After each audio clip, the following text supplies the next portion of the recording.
anseia está na palavra de Deus. A palavra de Deus é o guia, a bússola de todo crente.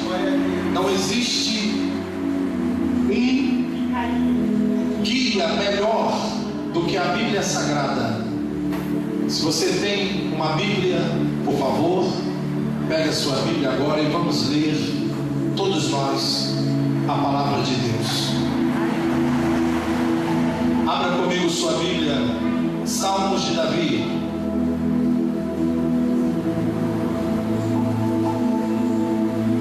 Salmo 86. Salmo 86.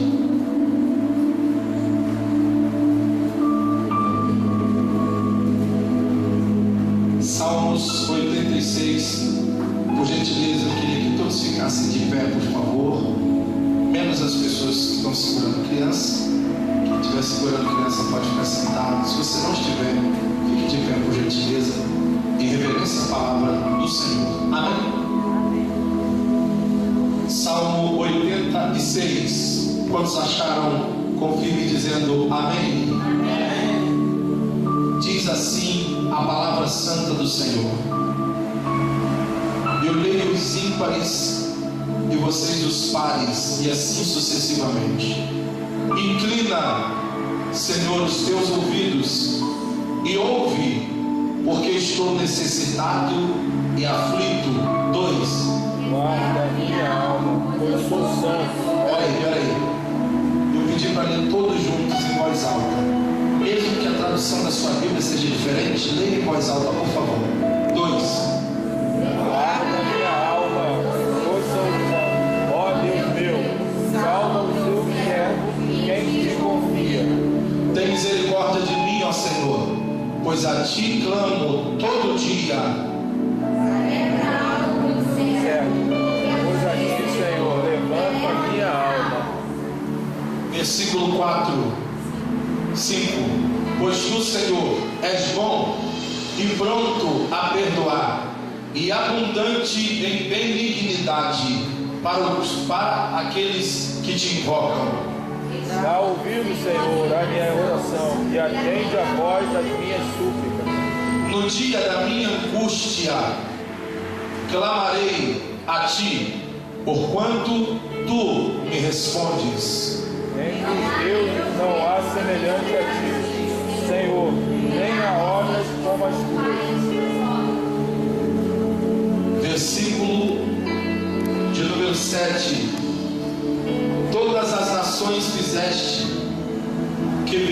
que fizeste virão e se prostrarão perante a tua face, Senhor, e glorificarão o teu nome. 10. Todos, pois tu és grande e fazes maravilhas, só tu és Deus. Amém? Coloque sua Bíblia no seu assento, por favor. Levante as suas mãos para os céus. Vamos orar pelas nossas famílias, como nós sempre fazemos, pois a família é a razão de nós estarmos vivos e na presença de Deus. Se você quer orar pela sua família nesta noite, se você deseja esta noite fazer um pedido a Deus pela sua família, saiba que Deus é poderoso para abençoar você e a sua família. Você pode dizer amém? Amém. Levante suas mãos, por favor. Feche os seus olhos. Vamos orar pelas nossas famílias. Pai, aí estão teus servos e tuas servas, todos os que oram pelas suas famílias nesta noite. Queremos te pedir, Senhor, que nesta noite o teu poder venha alcançar a nossa família. Não entregue, Senhor, a nossa família à vontade do nosso adversário, mas que nossa família seja um instrumento de valor nas tuas mãos. Eu entrego a ti cada família representada nesta noite. Quero entregar a ti cada pessoa que veio esta noite glorificar o teu nome e orar pela sua família. Pai, alcança a nossa família nessa noite e dá vitória. Liberta aqueles que ainda não são salvos. Alcança, Senhor, todos os teus servos, os que oram por suas famílias, por suas casas. Pai, quebra os grilhões, quebra as algemas do pecado, e que nessa noite, Senhor, nós vejamos a Tua mão sobre a nossa família. Não permita que o adversário toque na nossa família, mas que nossa casa seja palco dos Teus milagres, que nossa família seja referência pelo toque da Tua mão, Senhor. Faça assim, Pai, e nós Te daremos a glória para sempre. E você pode dizer amém. Amém. Sente-se, por favor, e vamos aplaudir o Senhor mais uma vez. Isso, aplauda forte.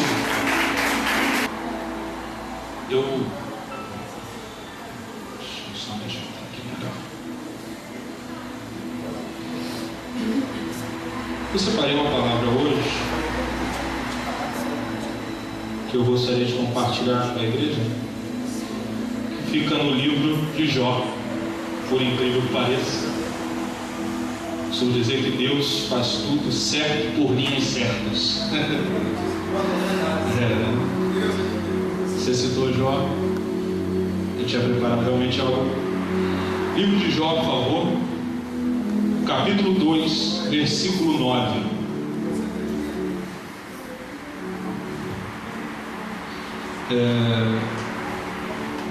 Todos, Jó, capítulo 2, versículo 9. Quem achou isso, amém? Glória a Deus. Então sua mulher lhe disse: ainda retens tua sinceridade? Amaldiçoa a Deus e morre. Amados,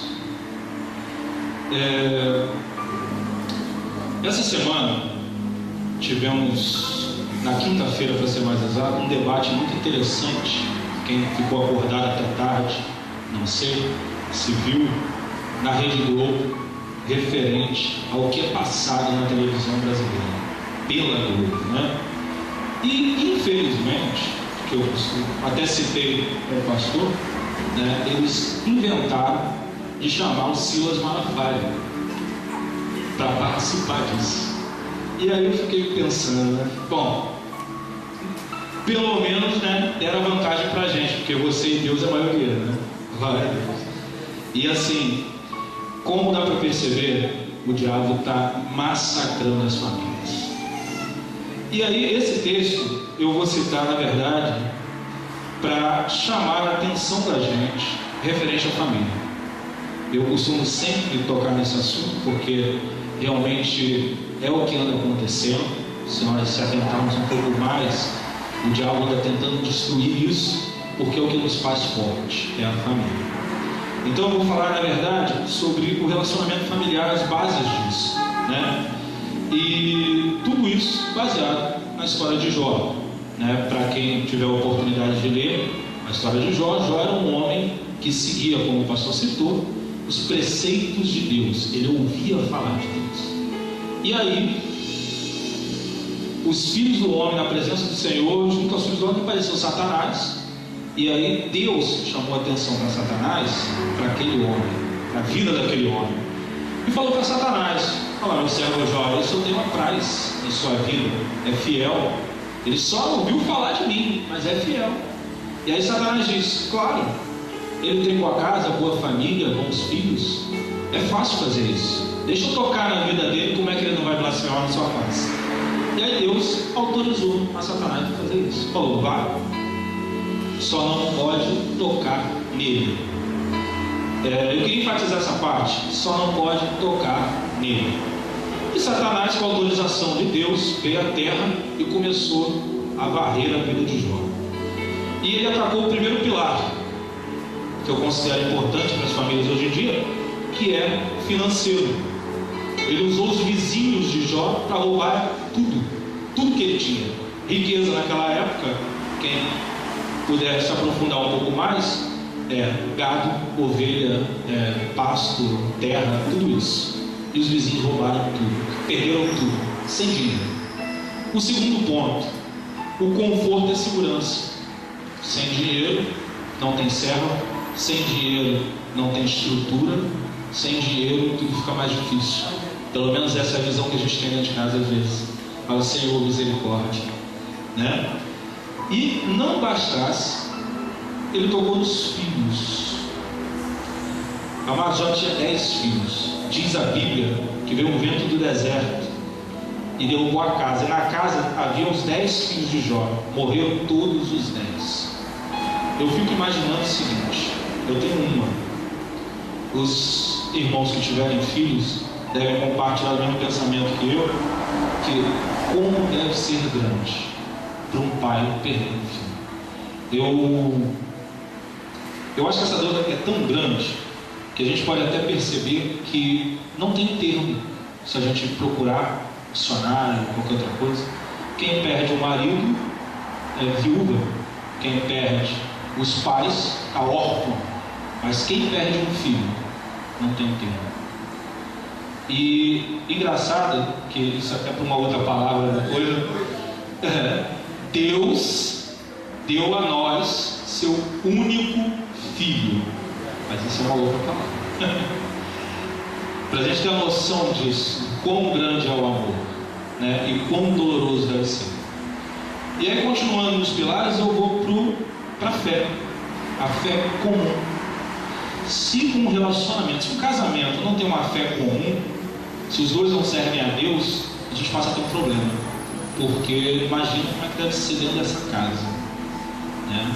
O Senhor vai dar vitória, mas aí vai o cara lá, busca Satanás, aí levanta, e aí a irmã ora, luta, o irmão ora, jejua e tal, e aí daqui a pouco vem outro vento do deserto para tentar derrubar a tua casa, tá na hora. É difícil, né? Que as crianças também ouviram, por favor, mas é importante citar também, né? Que é o sexo. Vou passar rápido, mas Jó ficou doente ao ponto de que ele raspava a sua pele, que caía como cinzas. Não existe relacionamento com uma pessoa assim, gente. Imagina que essa mulher estava passando. Vamos lá. Eu toquei no primeiro, que foi o financeiro. Ela está do lado do homem, tá? Casada. Ela perdeu junto com ele dinheiro, perdeu tudo. Perdeu o conforto e a segurança. Ela perdeu os filhos que teve com ele. Teve a sua fé abalada no seu Deus, porque ela conhecia Deus igual ao seu marido, de ouvir falar. E até então Deus era bom. O Deus do marido dela era bom. Então ela serviu Deus também. Certo? Não tinha mais o marido, a figura do marido. Gente, nessa época, vamos considerar o seguinte: no nosso tempo de hoje, vamos imaginar um fazendeiro. Aquele cara rústico, bruto, vive do seu corpo, da sua força. E o cara não tinha nada disso mais. Tudo isso foi devastado. E a mulher estava lá. Até o último momento. Aí eu penso o seguinte: tocamos no último ponto, o último pilar, o amor. Por que eu deixei nessa ordem? Porque alguém já teve algum parente que faleceu por câncer? Já presenciou o câncer, a doença? Eu acho que do nosso tempo, eu acho que é uma das mais ingratas, né? Até porque a minha geração já pegou um pouco da AIDS, né? Aquela coisa devastadora por AIDS, mas eu acho que o câncer é uma das doenças mais devastadoras atualmente. Você vê aquela pessoa que você ama, criou seus filhos, teve a sua vida compartilhada, literalmente definhar, gente. A dor é tão grande que chega a um ponto que a pessoa não consegue nem mais falar, porque ela só geme de dor nos últimos suspiros de força. Então, pensa para essa mulher o que estava acontecendo com Jó. Era praticamente isso que ela estava vendo. Amado, esse homem tinha tudo, era o cara, meu marido, e de repente some. O cara fica duro. Eu conheço muitos casamentos que se o cara ficar duro, ele vai embora. Não tem meiteiro. Aí, para variar, perde os filhos. Não tem mais nada que me prenda a você. Os filhos já estão criados, cada um vai para o seu lado e pronto, abraço. Não vou ficar mais. Ainda assim, fé, não, teu Deus está te castigando, estou fora. Não quero isso para mim, não. E não era marido, mas porque não tinha mais relacionamento. Mas essa mulher estava lá, até o finalzinho lá. Até o finalzinho. Tanto que ela diz, ainda retém sinceridade. Amaldiçoa seu Deus e morre. Essa mulher não aguentava mais ver o sofrimento desse homem. Então, na verdade, isso era uma atitude de amor. Aí, o pastor vai me enfatizar até melhor aqui. Na verdade, eu também vou enfatizar o seguinte: a gente lê amaldiçoa a Deus e morre, mas amaldiçoa vem do hebraico. No hebraico, essa mesma palavra, em algumas traduções, lê-se abençoa a Deus e morre. Aí você pergunta, não entendi. Vem de Barek Elohim. Barek significava abençoar, louvar e não amaldiçoar. E Elohim é Deus, uma das expressões de Deus. E na verdade Elohim, I-M em hebraico significa plural, para o masculino. Então na verdade ela diz: abençoa o seu Deus, que é maior do que os outros deuses, porque ela estava falando em plural, e morre. Aí você me pergunta assim, não entendi, por que essa mulher ficou até o final e chegou no final e não foi abençoada? Porque se você continuar a ler a história de Jó, ela não morreu e o cara teve mais 10. Depois disso tudo, amado, mais 10 com a mesma mulher. Não tinha, não. E mais bonito, diz a Bíblia que eram mais bonitos do que os primeiros. E aí eu falo o seguinte: por que essa mulher teve tanta bênção depois de uma situação dessa? Um dos motivos era esse: porque ela não disse amaldiçoa seu Deus, ela disse abençoa. Glória a Deus. Todo aquele que ama a Deus é bendito por Ele. E não posso deixar de ressaltar a conclusão, que é o mais importante. Vocês vão achar o que eu vou falar em Gênesis 2:24, mas eu prefiro em Marcos 10, do 6 ao 9. Em algumas Bíblias vocês vão achar escrito até o seguinte: no Evangelho de Jesus segundo Marcos, você vai ver escrito lá, o divórcio. E aí Marcos começa a citar algumas coisas. E aí eu vou ler com vocês, porque isso aqui é fenomenal, gente. Mas no princípio da criação, Deus fez homem e mulher. Não importa o que aparece hoje em dia, o que considere, Deus fez homem e mulher. Isso é o que Deus fez. Por esta razão, o homem deixará pai e mãe, se unirá à sua mulher, e os dois se tornarão uma só carne. Assim, eles já não são mais dois, mas sim uma só carne. Gente, isso é lindo. Uma só pessoa, casado, esposas, seu marido é um contigo. Marido, suas esposas são uma com você. Vocês são um. E aí, ele continua: portanto, o que Deus uniu, ninguém separa. Então não importa o que seu casamento está passando, qual desses pilares você está sendo testado ou tentado. Isso aqui é só para você saber aonde pode haver uma brecha, mas jamais o diabo pode separar o que Deus uniu. Seu casamento é bendito, sua família é bênção, e o diabo não pode, vocês podem repetir: o diabo não pode tocar nela, não pode e não vai, porque ele não tem autoridade para isso. Tanto não tem, que aí eu vou ressaltar o porquê que eu frisei lá no início do relacionamento da esposa de Jó com Jó, porque ela passou por tudo e ele não tocou nela. Sabe por quê, gente? Porque lá no início da história de Jó eu disse o quê? Vai e toca nele. Aliás, perdão, você pode ir lá, mas você não pode tocar na vida dele. Quem era a vida dele, gente? Ele e a esposa, uma só carne. Então essa mulher não sofreu, não vai sofrer, porque Deus os vê como um só. Então, amados, a nossa família é forte, vamos continuar lutando. Busque a Deus e Deus vai revelar, amados. Sejamos um, e o resto Deus protege. Obrigado.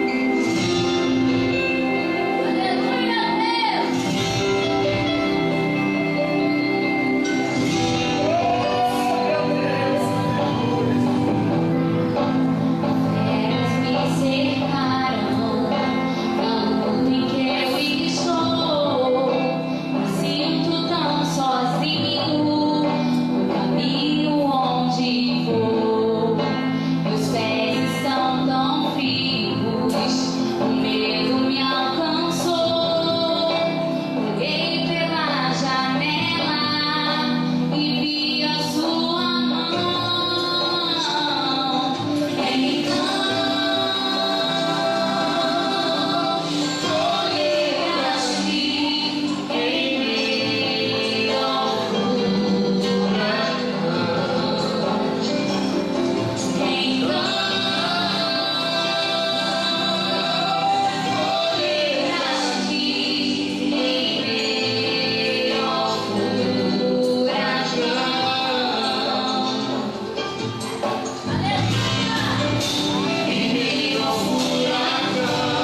Deus Está sendo um dia maravilha. de complemento, né? Porque a escola bíblica foi maravilhosa, nós falamos também sobre isso. O irmão Aurélio complementou, né, tudo aquilo que o pastor havia falado hoje de manhã, e nós glorificamos o nome do Senhor, porque Deus está falando com as famílias hoje aqui, né, com os casais, com os filhos. E Deus colocou no meu coração essa palavra que fica em Filipenses 1, versículo 6. Tendo por certo isso mesmo, que aquele que em vós começou a boa obra, o aperfeiçoará até o dia de Jesus Cristo. O Senhor está falando que Ele vai aperfeiçoar a boa obra que Ele tem nas nossas famílias, né? Entre os casais, nos filhos. Porque nós sabemos que às vezes tem pessoas, né, que entram na igreja e pensam assim, mas o Senhor está falando através do pastor que vai fazer uma grande transformação nas famílias.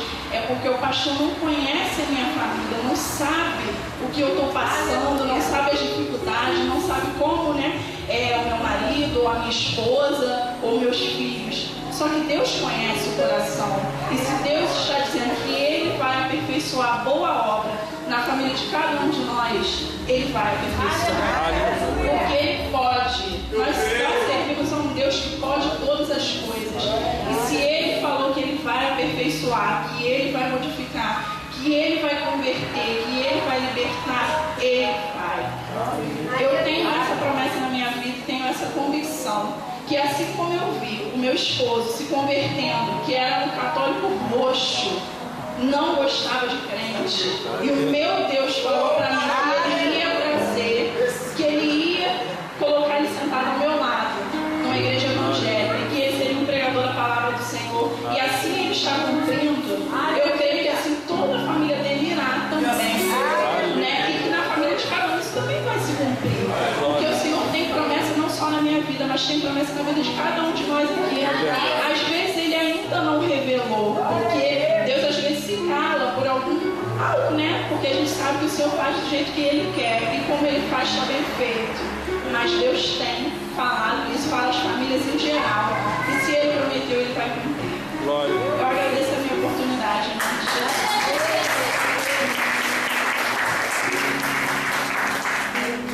E ele está sentado ali, ela está falando, ele está rindo. Eu peguei no pé dele hoje que ele estava, Bruno. Estava ele, Aurélio, mas quem? Ele, Aurélio, Éder, estava virando uma revolução talibã aqui. Todo mundo, meu Deus, todo mundo. Eliseu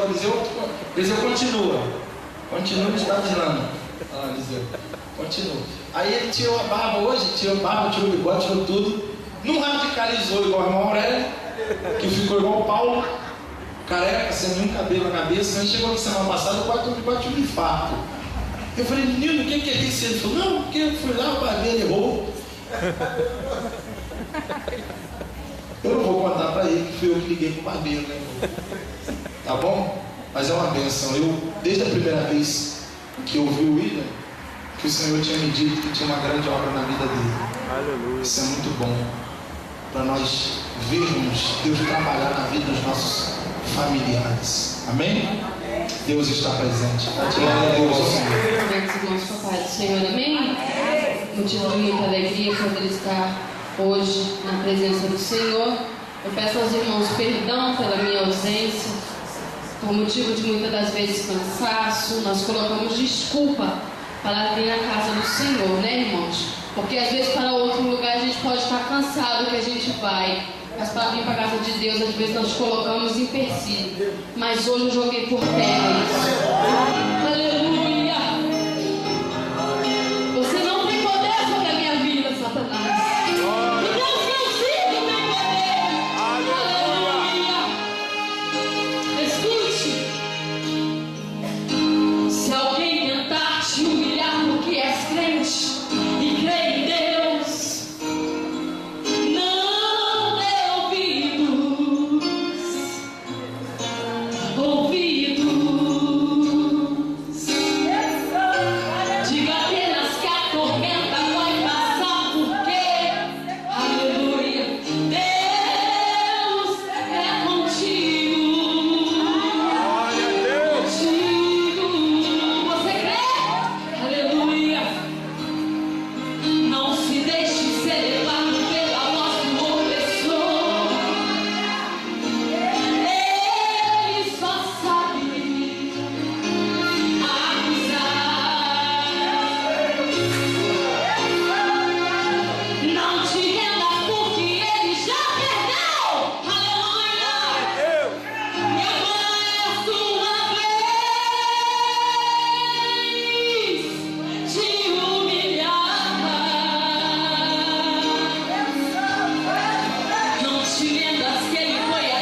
está presente. Aleluia.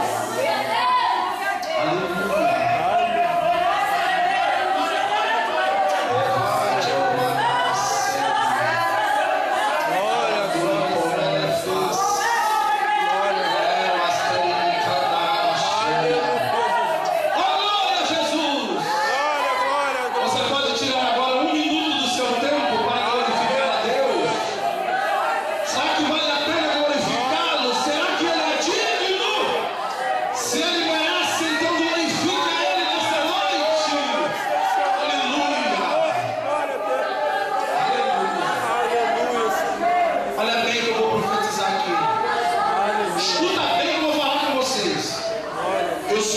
Deus, e quem me conhece sabe que tudo que sai da minha boca cumpre. Aleluia. Eu não vim aqui brincar. São noites e noites, tá aí minha mulher que me deixa mentir. Noites e noites que eu não durmo. Primeiro batismo que nós vamos fazer nessa igreja vai ser o batismo mais bonito que vocês já viram na vida. Vocês vão ver. Vocês vão ver. Está ouvindo, Satanás? Você também vai ver. Quinta-feira, quem estava aqui quinta-feira? Quem estava aqui quinta-feira? Quem viu o despacho botar em frente à igreja? Quem viu? Colocou um despacho aqui em frente à igreja. Aí o povo subiu para o culto. Os irmãos subiam assim para o culto, olhavam para o despacho. Aí minha cunhada chegou aqui assim, olhou assim para mim. Estava o despacho lá embaixo. Eu falei, um só? Falou, eu falei, é fraco. Bote 10. É assim, é desse jeito. Eu creio que Deus está comigo, eu creio uma vez. Se o Deus que nós servimos é Deus, ele tem que ser mais forte do que o diabo. Se não for, não é Deus. Nós sabemos que do lado de lá tem algum poder, mas é preciso que você lembre que o Todo-Poderoso está do lado de cá. Entendeu? Diga amém. É preciso você saber e respeitar que do outro lado tem um poder também. Do outro lado tem um poder. Tem. É verdade. Mas aquele que tem todo o poder está do nosso lado. Aleluia. Deixa eu liberar uma palavra para você entender, para nós continuarmos. Só liberar essa palavra para você. O crente mais fraco, o mais fraco que tem aqui essa noite, nem todas as falanges de demônios do inferno podem com esse crente. Glória a Deus. Aleluia. Lembra quando você era criança, você que tem um irmão mais velho, quando você era criança, que queriam pegar você na escola e você dizia assim, ó, vou chamar meu irmão. É verdade ou não é? Nós temos um irmão mais velho. Esse irmão mais velho fazem 2000 anos que ele subiu e sentou à destra do Pai. Glória a Deus. O diabo não pode nada. Ele diz que pode. Ele acha que pode. Mas ele não pode. A única coisa que o diabo tem direito, ele tem um direito sim. O diabo tem direitos. Tem. Ele é uma pessoa. Como Deus, ele é uma pessoa. O diabo tem direito. Sim, ele tem. Qual o direito dele? O direito dele é permanecer no lugar que lhe é devido. Romanos 16:20. Em breve, o Deus de paz esmagará Satanás debaixo dos vossos pés. Apocalipse 3, a Bíblia fala do diabo e dá um nome para o diabo que é peculiar dele. Eis que diante de ti pus uma porta aberta que ninguém pode fechar. É o nome do diabo, é peculiar dele. Ninguém. Diga para quem está do seu lado aí. Esse é o nome de Satanás. Ninguém. Quando alguém perguntar assim para você, vem com quem? Não diga assim, eu vim com ninguém. Não anda com ninguém não, anda com Jesus que é bom. Aplaude o Senhor. Não anda com ninguém não, que é prejuízo. Tá bom? Com ninguém é sempre prejuízo. Você está com Jesus. Queridos, boa noite. Agradeço a Ele já. Uma paz do Senhor. Amém. Primeiro que é a primeira vez que eu estou aqui na frente, estou novo na caminhada, há muito tempo. Eu carrego essa Bíblia aqui desde 2002, quando era do mundo. Eu sou de Belém do Pará. Mas esse versículo mexe muito comigo. Aonde eu vou para minha viagem, eu trabalho viajando. Esse versículo mexe comigo. Isaías 41, 10. Não fique com medo, pois eu estou com você. Não se apavore, pois eu sou seu Deus. Eu lhe dou força e eu os ajudo. Eu protejo tua minha forte mão.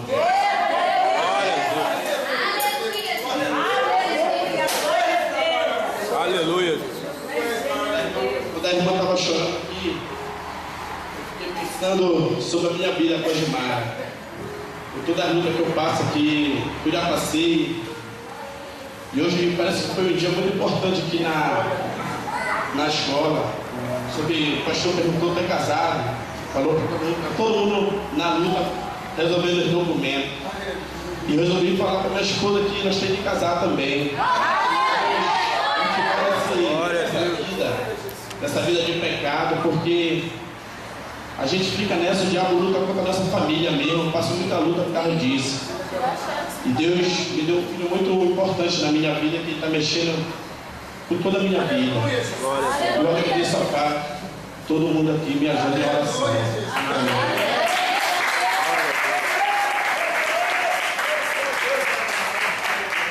É que eu sempre penso assim. Eu disse isso aqui outro dia, e nós vamos agora recolher as ofertas para nós já pregarmos a palavra. Mas eu queria falar isso bem rapidinho, preste atenção. Eu fundei esse ministério no dia 1º de dezembro. Só estavam aqui eu, a Bia, Mateus, meu sobrinho, o seu José. Levanta a mão, seu José. O seu José é meu amigo, já tem uma pá de tempo. Estou querendo ficar com os cabelos brancos assim, meu dele. Só estava eu, a Bia, o Mateus, o seu José e a dona Isabel, a esposa dele. E uma pessoa disse assim para mim, no dia seguinte a pessoa disse para mim: pastor, o senhor veio fundar uma igreja assim, dia 1º de dezembro. Ninguém funda igreja dia 1º de dezembro, Natal. Primeiro está todo mundo viajando, segundo está todo mundo gastando sem dinheiro. Não tem dizimista, não tem ninguém que oferte, não tem ninguém que faça nada. Tem que conhecer Deus. Tem ou não tem? Tem. Aí eu entrei aqui, sentei, e eu me lembro que o primeiro culto que nós fizemos aqui, eu tenho as fotos ainda, os primeiros cultos que nós fizemos aqui, eu preguei do mesmo jeito que eu prego aqui. Aí quando eu cheguei em casa, a minha esposa, que observa muito, ela falou assim para mim: gostei de ver a sua fé, que você pregou do mesmo jeito que você prega quando a igreja está cheia. Eu falei: mas esse é o desafio do pregador. Quem me conhece sabe disso. Os irmãos aí têm meu Facebook, os irmãos acompanham, vê as fotos. Está aí a Andresa e o Aurélio, que já me viram pregar em congressos, em igrejas grandes, não é? Está aí a minha esposa, que já me acompanhou a grandes congressos. Eu prego em igrejas enormes, para 10, 15, 8, 4, 5 mil pessoas. Mas o desafio do pregador não é pregar com uma multidão. Se chegar com uma igreja que tem uma multidão e falar uma coisa, ou falar em línguas, ou profetizar uma coisa, todo mundo glorifica. É fácil. O desafio do pregador, o verdadeiro desafio, é quando ele prega numa igreja que tem pouca gente. É aí que nós queremos ver se ele prega com a mesma empolgação, com o mesmo espírito, com a mesma graça. Se pregar, aí esse é pregador da palavra. Amém? É isso que eu queria enfatizar aos irmãos, que Deus tem enviado para nós aqui pessoas de quem nós temos que cuidar, como Moeden, a esposa dele, Gilmar, como a Geise e o William, como a Luciana, como a Aurélio, a Andresa, como todos os irmãos que estão aqui, Eliseu, a Daniele, tanta gente que está aqui, gente que a vida estava assim, ó, de cabeça para baixo. E depois que começou a frequentar esse lugar, que não fui eu que fiz, que foi o Senhor que fez, Deus começou a trabalhar. E o que Tatiana falou aqui é verdade. Você pensa o quê? Que você veio para a igreja servir a Deus, que o diabo vai sentar para te aplaudir? Oh, que legal! Você foi para a igreja. Negativo. Quando você serve a Jesus, você está declarando guerra contra o diabo. Essa é a verdade. Mas a Bíblia diz que maior é o que está em nós do que o que está em nós. Amém? Que Deus possa nessa noite abençoar cada família. Eu fico muito feliz quando eu escuto alguém falar: eu quero fazer o que é certo. não é? Como o irmão falou aqui, eu quero deixar de ficar errado, eu quero ser certo. Isso é tão bom quando a gente ouve alguém dizendo que quer fazer a coisa certa. Geralmente as pessoas querem fazer as coisas erradas. É raro você ver alguém dizer que quer fazer o que é certo. Que Deus possa preservar essa boa intenção no coração de cada uma pessoa que aqui está. Mas eu tenho uma palavra de Deus para você. Jó, capítulo 5. Ache na sua Bíblia, por gentileza. Versículo de número 19. Glória a Deus. Jó 5,19. Você pode ler comigo? Em 6 angústias te livrará, e na 7ª o mal não te tocará. Na fome te livrará da morte, e na guerra da violência da espada. Do açoite da língua estarás abrigado, e não temerás a assolação quando vier. Da assolação e da fome zombarás, e os animais da terra não temerás. Porque até com as pedras do campo terás a tua aliança, e os animais do campo estarão contigo. E saberás que a tua tenda está em paz, e visitarás a tua habitação, e nada te faltará. Versículo 19, vamos ler todos juntos? 1, 2, 3. Em 6 angústias te livrará, e na 7ª o mal não te tocará. Você pode dizer amém? Amém. Ouça-me. O texto da palavra de Deus é enfático quando fala da história, quem sabe, de um dos maiores homens do Antigo Testamento. Seu nome, Jó. Jó, segundo a Bíblia, era um homem muito rico. E quando a Bíblia diz que ele era muito rico, ele de fato era muito rico. Diz a Bíblia que Jó dava banquetes para os seus filhos toda semana. E banquete para o judeu não é um bolinho como nós fazemos aqui, ou um churrasco em casa. Banquete para o judeu é quando se mata bois, coisa muito grande. Jó era muito rico, e a Bíblia diz que um dia veio Satanás, até próximo de onde o Senhor estava. Aliás, o Senhor está em todo lugar. Esse encontro de Satanás com Deus não foi no céu, porque do céu ele saiu e nunca mais para lá ele volta. Esse encontro foi num lugar qualquer que a Bíblia não cita. E a Bíblia diz que vindo os filhos de Deus, que é uma referência aos anjos de Deus, prestar relatório, falar das suas atividades nesse mundo, veio entre eles quem? Satanás. E Deus pergunta a ele e diz: de onde vens? E ele disse: de rodear a terra e passear por ela. Eu estou andando pelo mundo, estou observando o comportamento dos homens. E Deus olhou para ele e disse: tem visto o meu servo Jó? E antes que ele respondesse, Deus faz uma declaração sobre Jó impressionante.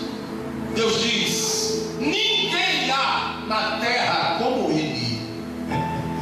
Aleluia! Deus disse: olha, ele é homem íntegro, temente a Deus, reto e que se desvia do mal. Deus dá algumas qualidades a Jó que nós não encontramos em muitos personagens da Bíblia. A Bíblia diz que por causa de 3 homens, se esses 3 homens estivessem os 3 vivos no mundo, o texto bíblico diz que por causa deles Deus não destruiria mais a terra. Daniel, Abraão e Jó. Eles eram tão amigos de Deus que Deus foi capaz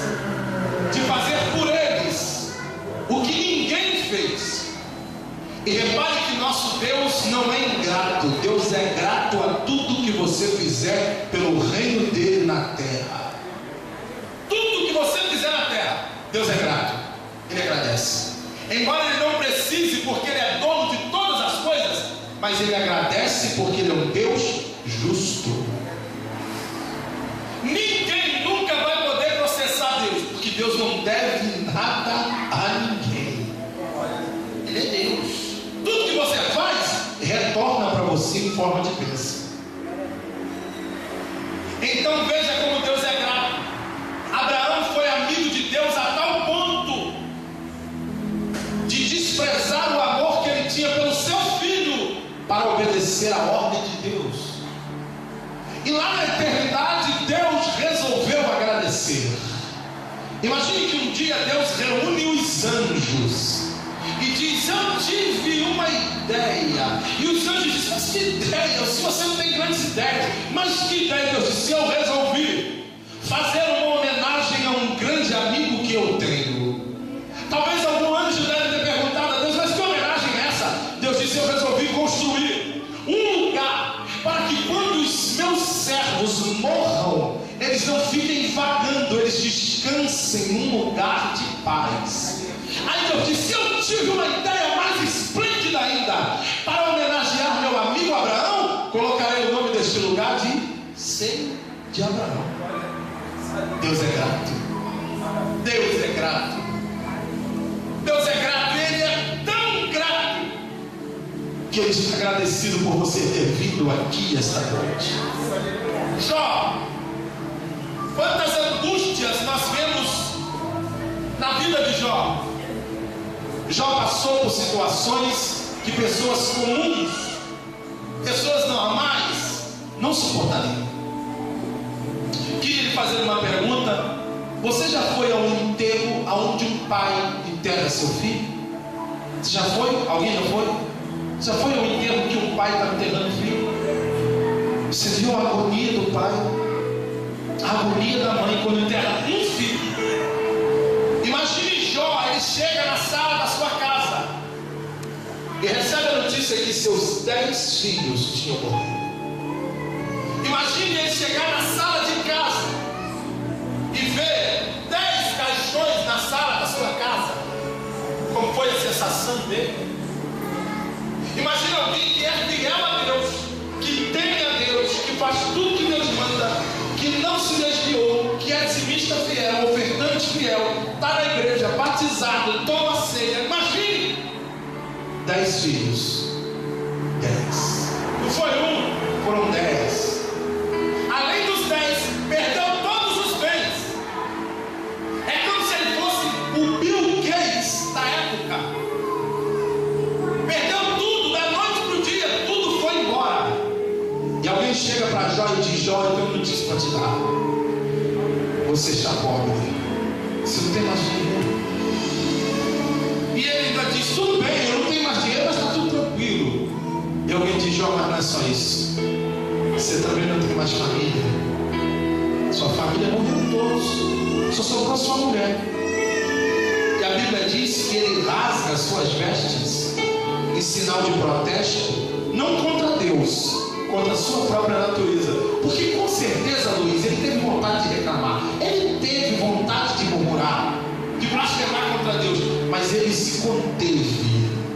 E ele rasgou as suas vestes em sinal de protesto contra ele mesmo. E ele disse: nu eu saí do ventre da minha mãe. Em outras palavras, Daniel, ele disse: quando eu saí do ventre da minha mãe, eu não tinha filho. Quando eu saí do ventre da minha mãe, não tinha mulher. Quando eu saí do ventre da minha mãe, não tinha gado, não tinha servo, não tinha empregado, não tinha dinheiro, nem ouro, nem prata, nem roupa, nem nada. Eu vim de lá nu, e é nu que eu volto. E o diabo está olhando ele. O diabo está espreitando ele, porque o diabo é assim. Ele persegue e fica de longe observando a sua reação. O diabo está lá observando o que ele vai falar. Mas a Bíblia diz que ele surpreende a todos, inclusive o próprio Satanás. Ele levanta as mãos e disse: o Senhor deu e o Senhor tirou. Eu estou triste que ele tirou, mas ele continua sendo bendito. Imagine, o diabo deve tentar entrar em parafuso, já não é possível. Eu tiro tudo que ele tem, mato os seus 10 filhos, e ele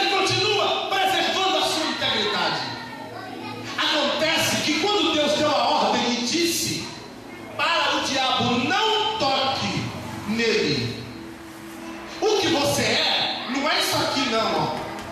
O que você é está dentro.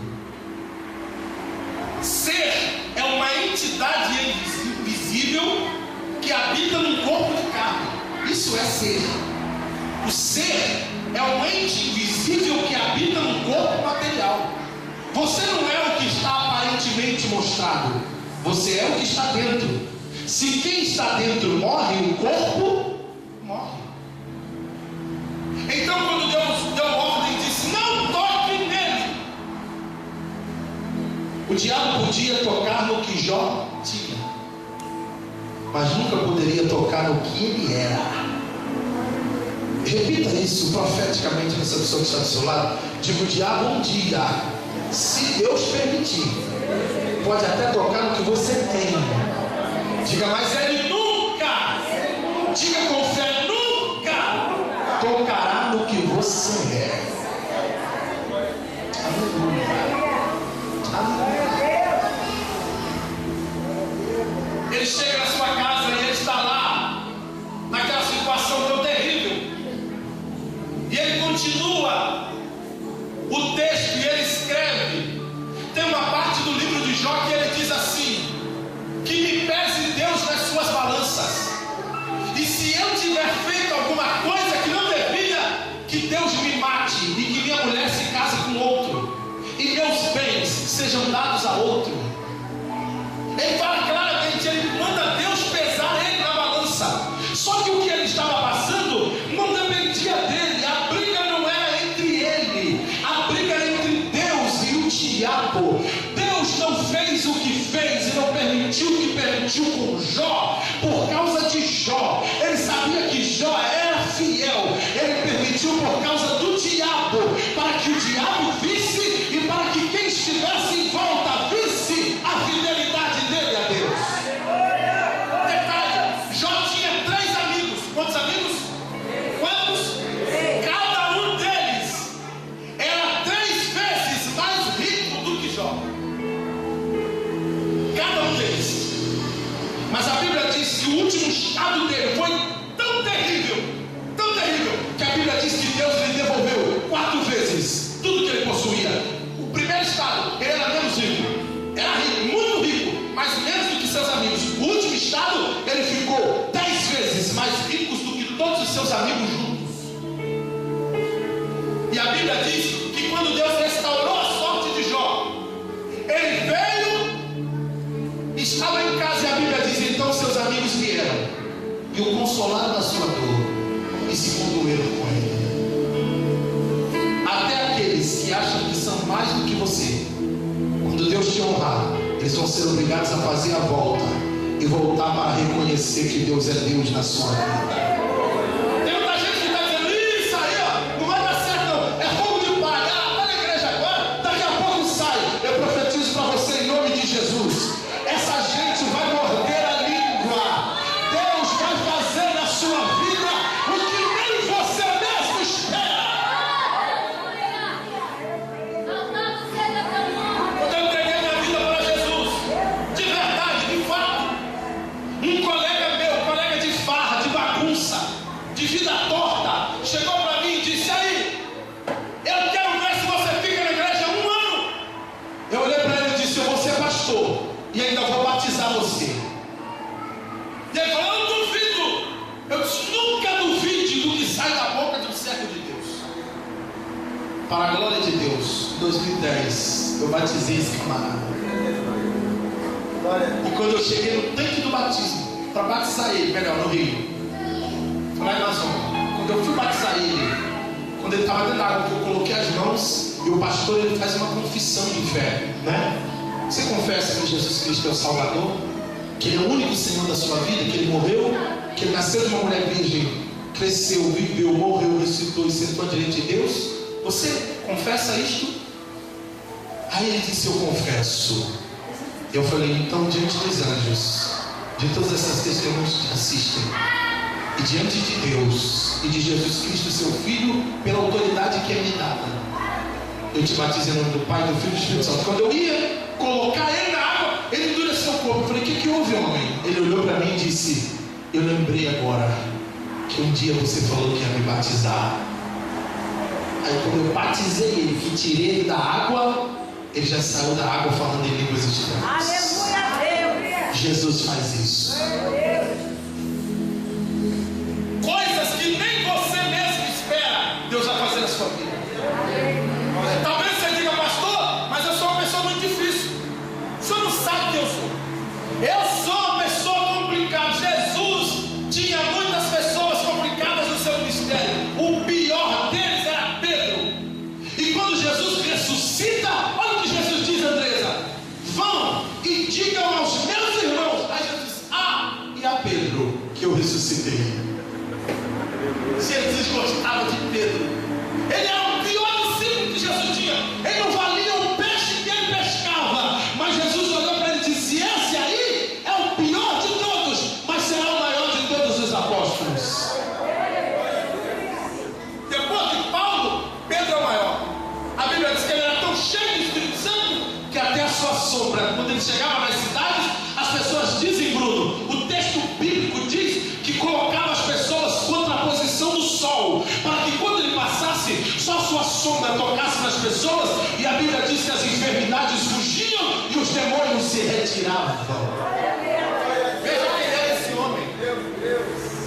No caso de Jó, a provação foi um pouco maior do que a de Pedro. Somente Jesus Cristo sofreu mais do que Jó. Só Jesus. Jó, além de perder seu gado, além de perder seus bens, além de perder seus filhos, o diabo volta na presença de Deus e diz: ele ainda tem a saúde. Como se não fosse bastante tirar os 10 filhos, como se não fosse bastante tirar toda a riqueza, o diabo disse: ele ainda tem sua saúde. Se eu não me engano, Senhor, tudo que o homem tem, ele dará pela sua vida. Aí o Senhor disse: muito bem, pode tocar na saúde dele, mas não lhe tire a vida. Quando eu li isso pela primeira vez na Bíblia, me deu vontade de bater a cabeça na parede. Eu quase fiquei louco. Eu falei: como que pode? Deus disse para Satanás assim: você pode tocar na saúde dele, mas não tire a vida dele. Imagina o diabo já rindo, batendo palma, e Deus dizendo: ai, Satanás, volta aí, não toque na vida dele, a vida dele é minha. O diabo desce e enche Jó de uma chaga maligna, do alto da cabeça à planta dos pés. A Bíblia fala de vários tipos de lepra. Existem 118 tipos de lepra. Existem alguns tipos que são piores. O primeiro tipo pior de lepra chama-se hanseníase. A hanseníase é um tipo de lepra que deixa a carne dormente, e se você não cuidar, ela apodrece o corpo, literalmente. A pessoa morre, vai a óbito. Depois da hanseníase, nós conhecemos uma lepra chamada como vitiligo. Vitiligo é um tipo de doença que faz perder a pigmentação da pele. Era a doença que vitimava o Michael Jackson. Mas o pior tipo de lepra, e essa muitos médicos, muitos cirurgiões, até dos nossos tempos, nunca ouviram nem falar. Há mais de 1000 anos não temos notícia deste tipo de lepra. Chama-se Treufus neurológica. Foi essa lepra que Jó teve. Ela apodrece os ligamentos do corpo, os nervos. Por isso todo o texto de Jó, você pode ver que em todo o texto ele está sentado. E não é porque ele queria, porque ele não aguentava mais ficar em pé. Segundo a ciência, este tipo de doença entra no corpo e infecciona toda a carne. Jó escreve no seu livro, veja os sintomas. Ele escreve dizendo que ele perdia peso constantemente, estava muito magro. Ele também escreve dizendo que uma febre altíssima vitimava o seu corpo todos os dias. Ele também escreve dizendo que o seu hálito tinha cheiro de latrina, de esgoto. Ele também escreve dizendo que vermes saltavam da sua pele, larvas saltavam do seu corpo. Veja como ele estava podre. Mas eu acho lindo quando Jó escreve dizendo: eu sei que ainda na minha carne eu verei a Deus.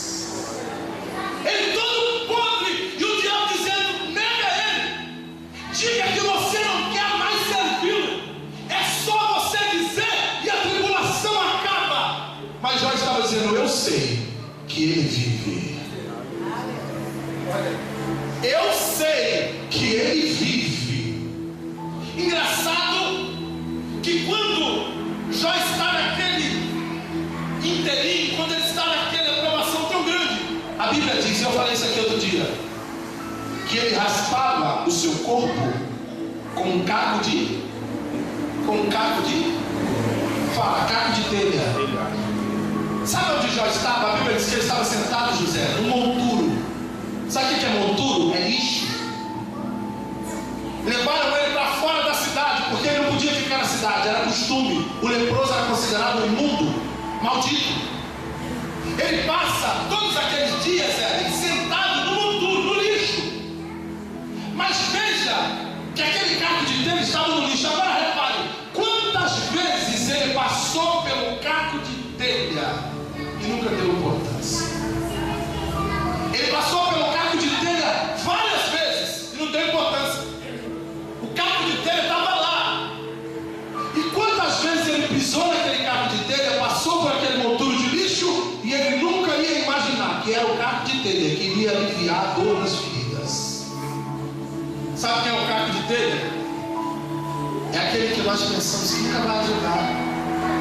São aquelas pessoas que a gente não aperta muito a mão, aquelas pessoas que a gente não dá muita confiança, né? Aquelas pessoas que a gente diz, esse aí me ajudar, quero ver. São aquelas pessoas que a gente menos espera. Já diz um velho ditado popular, que da onde menos se espera, daí é que sai. Jó pega o caco de telha e ele vai coçando as feridas. Repita para quem está do seu lado, Deus sempre terá. Diga, sempre haverá um caco de telha para ajudar você. Sempre haverá. Sempre tem alguém que Deus usa sem você esperar. Sempre tem alguém que se levanta para te ajudar. Às vezes você espera que os mais amigos ajudam e os mais amigos se afastam, te abandonam. E quem você não espera é que Deus levanta para te ajudar. Eu quero verbalizar sobre a sua vida nessa noite e profetizar que Deus nunca fica sem testemunha.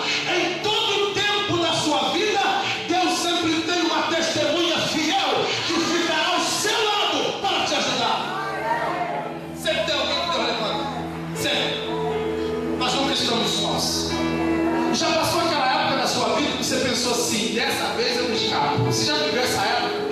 Você pensou, dessa vez não tem mais jeito. Como é que vai ser? Eu não sei se eu passo nem de hoje para amanhã. E você não está aqui? Deus não te levantou? Ele não te resgatou de onde você estava? Então tire da sua cabeça que você vai fracassar. Assim como Jó, o seu Redentor vive e ele se levantará para te dar vitória.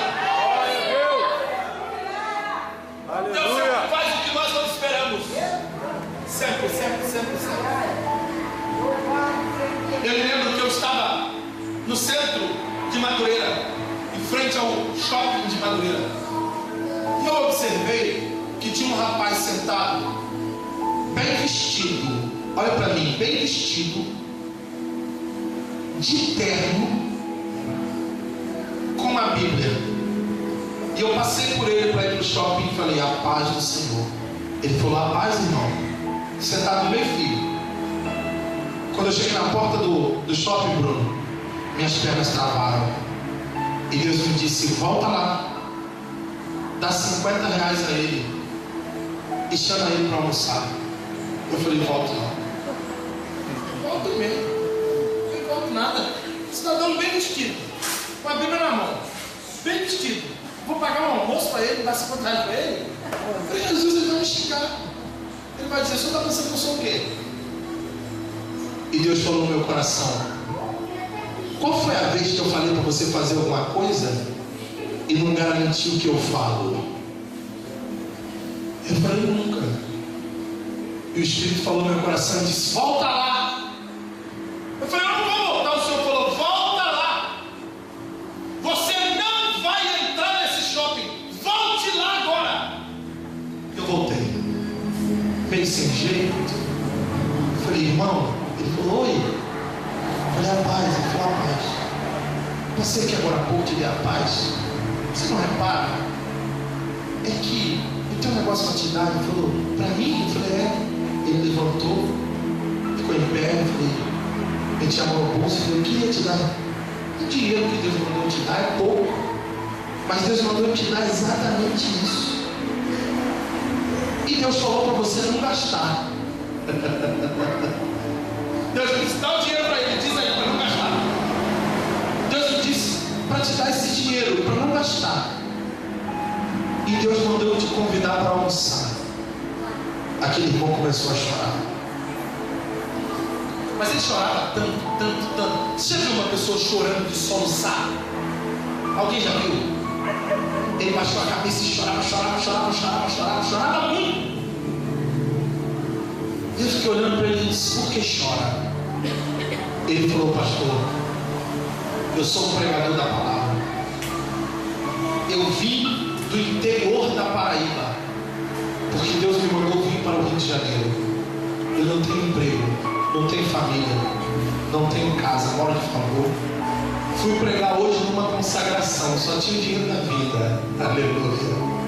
E ele disse que pregou. Oh Deus, irmão. Ele falou, eu preguei, pastor, e não me deram nenhum real de oferta. E ele disse, eu sentei aqui no meu filho, porque eu moro em Inaúma. Eu não sei como eu vou para casa. Eu falei, Deus, eu não sei como é que eu vou para casa. Eu também não tenho dinheiro para almoçar, eu vou para casa a pé e com fome. Quando eu sentei aqui, pastor, Deus me disse, não tema, porque eu envio agora o meu anjo para te suprir. Aí eu fiquei olhando para ele, e eu falei para ele, eu não queria voltar porque eu vi você bem vestido. Ele falou, não se engane, pastor, eu estou bem vestido, mas não tenho 10 centavos no bolso. E eu abracei aquele irmão, levei ele para o shopping, nós almoçamos. Hoje Deus prosperou a vida daquele irmão de tal forma. Ele é pastor de uma igreja em Rocha Miranda. E toda vez que eu chego na casa dele, de vez em quando eu encontro ele, ou toda vez que eu encontro ele na igreja, faz muitos anos que eu não vou na casa dele. Aí eu chego e falo assim, olha aí, o homem do almoço. Ninguém entende por quê, porque eu nunca contei isso para ninguém. Ninguém entende por quê. Aí ele ri. Ele fala, é, o homem do almoço. E ninguém entende por quê. Por quê? Porque o que a Bíblia diz, que o que a esquerda dá, a direita não sabe. Inclusive, como eu sei que essa filmagem vai para o site, nem o nome dele eu falo. É, porque a Bíblia diz isso. Que o que você faz para as pessoas não tem que sair propagando. Eu fiz isso com fulano negativo. O que você fez, quem dá recompensa a você, não é o homem, é Deus. Deus é quem dá a recompensa. Aí um dia, eu fui pregar na igreja dele. E ele contou esse testemunho. Ele falou, quando eu cheguei no Rio de Janeiro, eu não tinha um centavo, nem dinheiro para almoçar. E Deus me disse que estava mandando um anjo para me ajudar. E o anjo está aqui sentado no púlpito, é o pastor Vinícius. Eu fiquei assim, eu comecei a chorar, porque eu fico muito emocionado com essas coisas. E eu me lembro que quando nós saímos do culto, eu estava no carro dele. Hoje ele tem carro, para você ver como é as coisas. Ele tem carro e eu não. Deus vai me dar um, eu sei disso. Para você ver como Deus faz. Eu entrei no carro dele, William, e nós saímos do culto, eram umas 9h20. E quando nós dobramos a esquina assim, Andresa, lá em Rocha Miranda, tinha um morador de rua sentado, assim, com um jornal na mão, e ele parou o carro e falou, pastor, como Deus usou o senhor para fazer comigo, vamos fazer com esse moço agora. E eu me lembro que aquele rapaz entrou no carro, cheirando muito mal, fedendo. E o rapaz entrou no carro dele assim, eu vou sujar seu carro. Ele falou, não, pode entrar. E entrou no carro dele, nós fizemos meia volta, contornamos, voltamos para a igreja. As irmãs já estavam fechando a cantina da igreja. Ele chegou para cima e falou, não fecha não. A irmã falou, não, pastor, a gente está aqui, não fecha não. Mandou reabrir a cantina da igreja e mandou as irmãs colocarem uma refeição para aquele rapaz. Ele sentou, comeu. E aí o pastor ficou olhando para ele, e eu olhava para ele, ele para mim, e nós olhávamos para o rapaz. E ele falou para mim assim, Mateus 7. Eu falei, eu sei o que está escrito. Com a mesma medida que medides, sereis medidos. Ele falou, assim como quereis que os homens vos tratem, tratem também aos homens. E ele deu um abraço e começou a chorar. E falou assim, o que você fez por mim um dia, hoje eu estou fazendo por ele. 4 meses depois, ele ligou para mim e falou, você sabe aquele rapaz que nós damos comida ele aqui na cantina? Ele está aqui na igreja, Deus abriu uma porta de emprego para ele, alugou um lugar para ele morar, deixou de ser mendigo. Aleluia, Deus! Esse Deus é o Deus que nós servimos. É o Deus de Jó, que levanta o ser humano do lixo. É o Deus que fez desse homem que você está vendo aqui. Você sabe quem sou eu? Eu não sou nada. Eu sou um garoto pobre que veio de Belo Horizonte e foi criado nos fundos de Nova Iguaçu, uma cidade que não tem nem um bairro que não tem nem um mapa. Eu morava numa casa, eu tenho as fotos no meu computador. A Bia, quando viu as fotos, até chorou. Eu falei, essa é a casa que eu morava. Eu morava numa casa, Eliseu, que chovia mais dentro do que fora. Eu sou filho de uma empregada doméstica analfabeta, que não escrevia nem o próprio nome, que assinava com o polegar. No leito de morte, a minha mãe disse para mim assim, meu filho, tudo o que Deus prometeu a mim vai se cumprir em você. Eu não me esqueço, um dia minha mãe disse para mim, eu falei, mãe, o que eu vou ser quando eu crescer? Eu olhei nos olhos da minha mãe e disse, eu não tenho pai, meu pai não está aqui. Como é que a gente vai fazer? Nós não temos dinheiro. O que eu vou ser, mãe? Mãe, você é o quê? Porque eu tinha ouvido de uma pessoa que eu ia ser um bandido. E minha mãe olhou para mim nos meus olhos e disse, meu filho, você vai ser um pastor, um homem de Deus.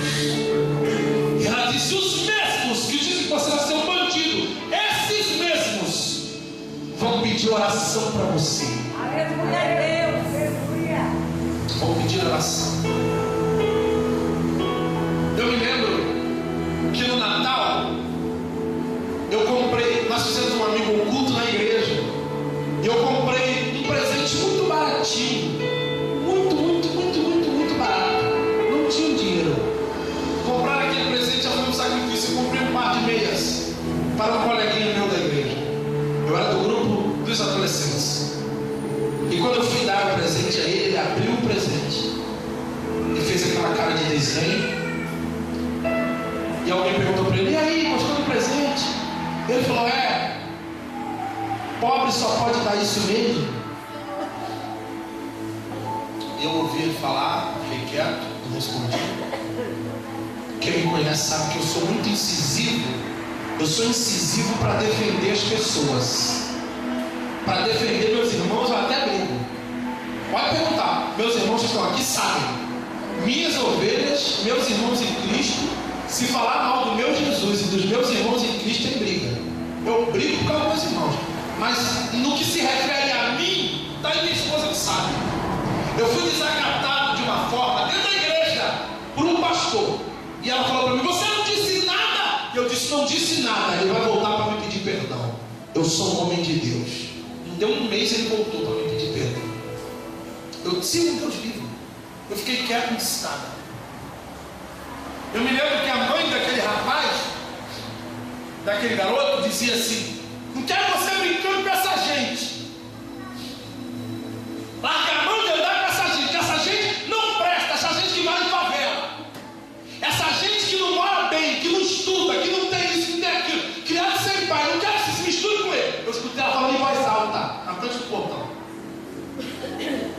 Fazem mais ou menos 5, 6 anos que eu fui visitar esse rapaz no presídio. Ele cresceu e se tornou um criminoso. E aquela mesma mulher que disse que não queria me misturar comigo, segurando a minha mão na porta da cadeia e disse, ora pelo meu filho, pastor. Eu quero que ele seja um pastor igual a você. Eu fiquei olhando para ela, e ela com certeza nunca você vai se lembrar daquele dia que ela disse aquilo, porque nós só nos lembramos das coisas que as pessoas nos dizem, não do que nós dizemos às pessoas. Por isso você tem que medir o que você fala. Eu fiquei olhando para ela e aquilo veio na minha mente na hora. Humanamente eu queria falar para ela, lembrar ela, mas eu me contive, porque quem me justifica é o Senhor. Aleluia. Quando eu fiquei quieto, parece que Deus deu uma cutucada nela e disse: fala. Ela olhou para mim, segurou na minha mão e falou: eu lembro que você era tão pobrezinho, sua mãe, eu lembro da sua mãe, eu lembro que você foi criado sem pai, eu pensei que você não ia dar o que prestasse, mas você virou um pastor, ora pelo meu filho. E o Senhor falou no meu coração e disse: está vendo? Eu sou o que tira o pobre do monturo, eu faço sentar entre os príncipes. O maior desejo da minha vida, escute que eu já termino. O maior desejo da minha vida, Luiz, era ser juiz de direito. Eu, quando via nos filmes, nos documentários, eu achava a coisa, a maior moral do mundo, ser juiz. Quando o juiz entra no tribunal, uma vez eu fui acompanhar esse testemunho de um colega contra uma empresa, e o juiz entra com aquela capa preta, e aí o pessoal fala: todos de pé, Sua Excelência for de tal. E aí ele entra com aquela capa preta, tudo, né? Aquele martelo. Eu falei: gente, eu quero ser isso aí. Eu sempre gostei da justiça, sempre gostei. Nunca gostei de ver ninguém sendo injustiçado. Pode ver que aqui na igreja eu trato todo mundo igual, é verdade ou não é? Eu abraço a todos, beijo todos, abraço todos. Tem dias que eu saio daqui, o culto acaba às 9, 9h30. Tem dia que eu saio daqui meia-noite, 11h30. Já tentei eu sair daqui 1h da manhã, atendendo, conversando. Pouca gente faz isso. Eu me lembro que eu tinha esse desejo e eu pedi para Deus, eu disse: eu queria ser juiz, Senhor. E eu fui numa consagração em Madureira, uma serva de Deus de cabeça branca veio andando na minha direção e falando em línguas. Ela botou a mão na minha cabeça e disse assim: tu me pediste para ser juiz, para que quando tu chegares, as pessoas fiquem em pé, mas eu te farei maior do que os juízes da terra. E quando tu chegares, os juízes se levantarão para que tu passes. Aleluia a Deus. E eu guardei aquela palavra no meu coração. 2 anos depois, Bruno, eu fui pregar em Brasília, na catedral que chamam a Igreja da Baleia. Já ouviu falar? Ela tem um formato de uma baleia. É uma catedral enorme do Ministério de Madureira. Quando eu fui pregar lá, quando eu subi, Luiz, na plataforma, só no púlpito tinham 8 juízes federais. Só no púlpito, que são pastores. Quando eu botei o pé assim na plataforma, eles ficaram em pé. Aí eu fui andando, e eles apertavam minha mão, eu fui andando. Aí eu fiquei olhando para eles assim, e quando terminou o culto, foi uma glória de Deus, uma manifestação. Um deles veio, segurou na minha mão, bem já idoso, com cabeça branca, segurou na minha mão e começou a chorar e disse: moço, que graça é essa que Deus te deu? O que é isso? Como faz para ter essa graça? Eu olhei para ele e disse: excelência. Ele disse: não me chame de excelência, eu sou teu servo. Eu falei: excelência, isso é coisa que Deus dá a quem Ele quer, não tem explicação. Deus pega aquele que não é nada, o zero, e diz: eu quero aquele ali. Aí o mundo diz: quem é aquele? Aquele, mas não pode, só tem que pegar o top, o mega, o giga, o blaster. Só tem que pegar aquele que está lá. Muitas pessoas nesse mundo que acham que são alguma coisa, acham que porque tem alguma coisa ou são alguma coisa, podem mais do que os outros, ou são mais do que os são otários elevados ao cubo. Acham que são mais do que as pessoas. O maior entre nós é Deus. É Ele quem pode, é Ele quem dá, é Ele quem tira, é Ele quem coloca. Se Ele chegar para você hoje e tirar sua respiração por 5 minutos, você morre. Nós não somos nada. A pessoa acha que é tanta coisa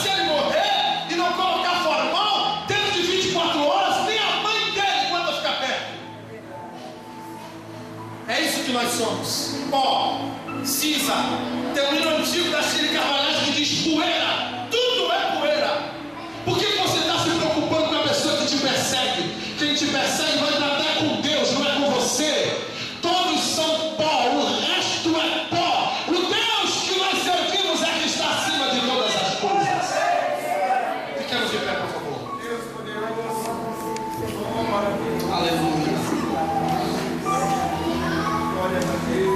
A Bíblia diz que 6 angústias te livrará, e na 7ª o mal não te tocará. 6 angústias foram suportáveis, a 7ª foi insuportável. Primeira angústia de Jó, a surpresa da perda. Quando você já está esperando perder, é uma coisa, perder repentinamente é outra. É a primeira angústia, a surpresa da perda. A segunda angústia de Jó, o abandono dos amigos. É triste quando você ajuda todo mundo, quando você procura, não tem ninguém para te ajudar. É triste. E detalhe, você só tem amigos quando você tem alguma coisa. Essa é a realidade. As pessoas tratam você pelo que você tem. Jesus não, ele trata pelo que você é. Meus melhores amigos, se eu digo por mim, meus melhores amigos são pessoas que não têm nada. São meus melhores amigos, pessoas que não têm nada. E eu gosto de ter amizade com essas pessoas. Eu gosto. Isso exercita o lado divino de Deus que habita em mim. Exercita. Os amigos abandonam. Quem é que não quer ser amigo de quem dá churrasco no final de semana?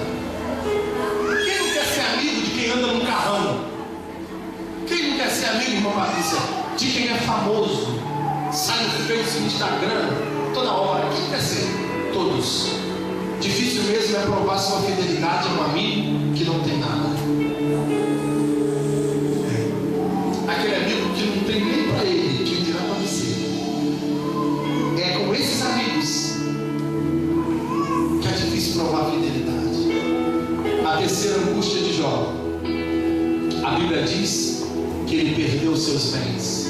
Tem gente aqui que depois que entregou a vida para Jesus começou a perder tudo. Não se incomode, tudo que você perdeu, Deus vai te restituir em dobro.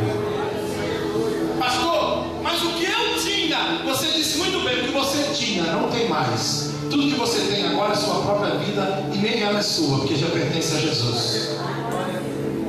Desista de reclamar. Reclamando, você só vai ter depressão, síndrome do pânico, angústia, ansiedade, perda de sono. Só isso que você vai ter. Desista de reclamar, comece a ter fé. Se reclamar e chorar resolvesse, na Globo não tinha ninguém com problemas. O que mais se faz na Globo é chorar. Lá tem gente que é profissional em chorar. Chorar não adianta. O que adianta é você ter fé na situação do cara. Pastor, mas eu estou chorando nos pés de Jesus. Aí adianta. Continue. Quarta angústia de Jó, a sensação de que o que ele tinha feito era castigo. Pelo que ele tinha feito, o que ele estava passando era castigo. Tem coisas que você já fez na sua vida, que você está passando por algum problema, e o diabo diz: ó, você está passando por isso aí, pelo aquilo que você fez lá atrás. Não é verdade. Jesus já te perdoou. O diabo tem dito para você: ó, o que você está passando agora é o que você vivia lá atrás, que você fazia lá atrás, eu estou te cobrando agora. Ai de você, se Deus fosse cobrar de você o que você fazia. Eita Deus! O diabo está tentando dizer a você que o que você está passando agora era o que você fazia antes. A Bíblia diz: dos teus pecados não me lembro mais. Para trás das minhas costas não sei, no mar do esquecimento. Quinta angústia de Jó. A Bíblia diz que ele perdeu o convívio com a sua esposa, como disse o Aurélio. Qual mulher vai aguentar andar com um homem que está podre? Nenhuma. Sexta angústia, perdeu a saúde. E sétima angústia, o silêncio de Deus. Deus não respondia. Mas quando Deus respondeu, foi para mudar a situação dele. Dê a mão quem está ao seu lado. Feche seus olhos. Feche seus olhos. Amanhã nós estamos aqui na nossa campanha, no nosso culto de libertação e cura divina.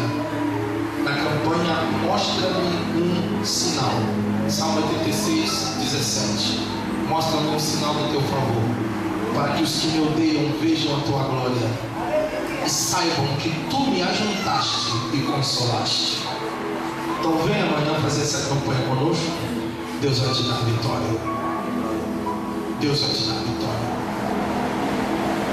Antes de orar, e nós já vamos orar já para o término, quero perguntar: você que ouviu a palavra de Deus e sabe que Deus tem um plano na sua vida, você que tem levado uma vida e você sabe que Jesus está fazendo falta em você, que Jesus está chamando você de volta, o Senhor Jesus te chama nessa noite. Assim como Ele transformou minha vida, Ele quer transformar a sua. Quero perguntar essa noite a alguém que deseja entregar sua vida para Jesus. Venha hoje, agora, saia do seu lugar e venha até aqui. Glória a Jesus. Glória a Jesus. Glória a Jesus. Há mais alguém que quer entregar sua vida a Cristo hoje? Venha. Venha agora. Venha agora. Saia do seu lugar e venha. Talvez você está dizendo: pastor, eu já errei muito, Jesus não vai me querer. Jesus não vai me aceitar, pastor, porque eu já errei muito. O mais pecador aqui sou eu, e Jesus me aceitou de volta. Onde está você? Há mais alguém que quer entregar sua vida a Cristo? O Senhor te chama nessa noite. Glória a Deus. Não endureça seu coração à voz do Espírito Santo. Eu escuto muita gente dizer: não está na hora, eu ainda não estou pronto, não estou preparado. O que você fará se Jesus vier hoje? O que você fará? Onde estará a sua alma se Jesus voltar hoje? Saia do seu lugar e venha. Ouça a voz do Espírito Santo. Há mais alguém? Senão que Deus possa te conceder uma outra oportunidade. Não deixe de fazer hoje o que você pode fazer amanhã. Vamos orar pela Gabriela e pelo Tiago. Gabriela e Tiago são meus sobrinhos. Eu tenho a honra de orar por eles hoje.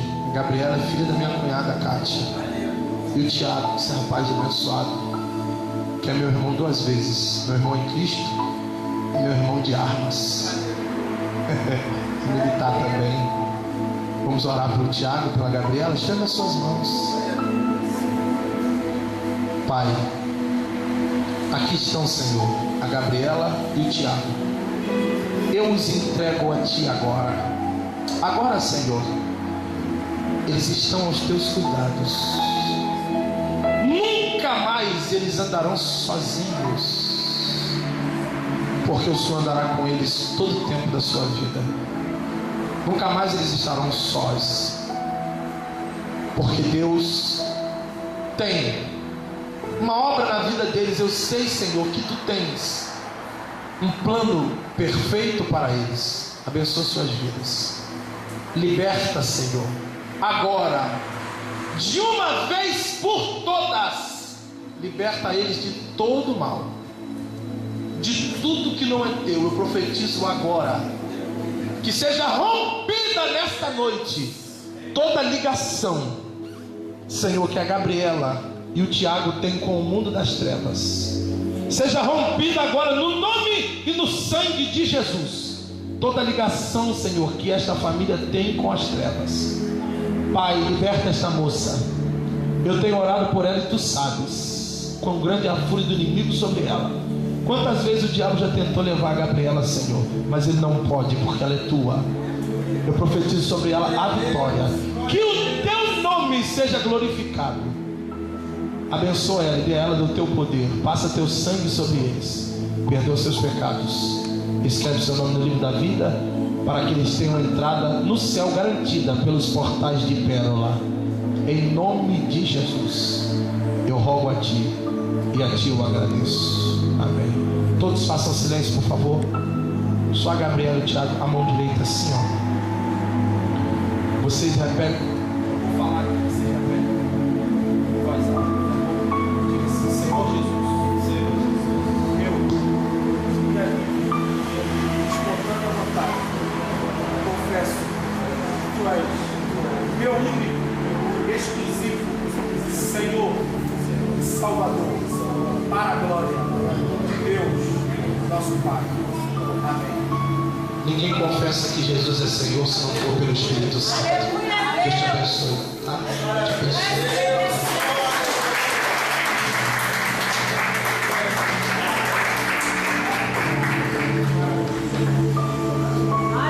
Deus abençoe. Nós vamos continuar orando pela Gabriela e pelo Tiago. Estenda suas mãos. Que Deus possa abençoar todos que vieram ter conosco. Irmã Lidiane, que Deus abençoe a sua vida. Tá bom? A namorada do Luiz. Daniele. Diz assim, né? Daniele. Luiz, Deus te abençoe. Estou muito feliz que você tenha vindo a esse lugar. Deus tem um plano muito, muito, muito grande na tua vida. Tu viu? Satanás te perdeu de vez. Aleluia. De vez. O diabo perdeu você de vez, Luiz. Deus tem uma obra muito grande na tua vida. Eu profetizo sobre a tua vida nessa noite. Ainda vou te ver um pastor. Profetizo isso sobre a tua vida. Com toda a fé e com toda a autoridade que Deus tem me concedido. Eu ainda vou te ver um pastor. Eu vou te ver pastoreando uma igreja. Eu espero que seja uma igreja desse ministério. Que Deus te abençoe. Amém. Tá bom? Deus abençoe o casal também. Que ele dá ali. Ivanilson e a Cassiana. Deus te abençoe. Tá bom? Se quiserem vir amanhã, nós temos o culto de libertação. E cura divina, nós temos uma campanha abençoada. Que Deus abençoe a todos. Bruno, Deus te abençoe. Nós te amamos. Tá bom? Nós te amamos muito. Quando você fica assim, às vezes, sumido, a gente sente a sua falta aqui. Ah lá, tá na moda também, ó. Tá alemã.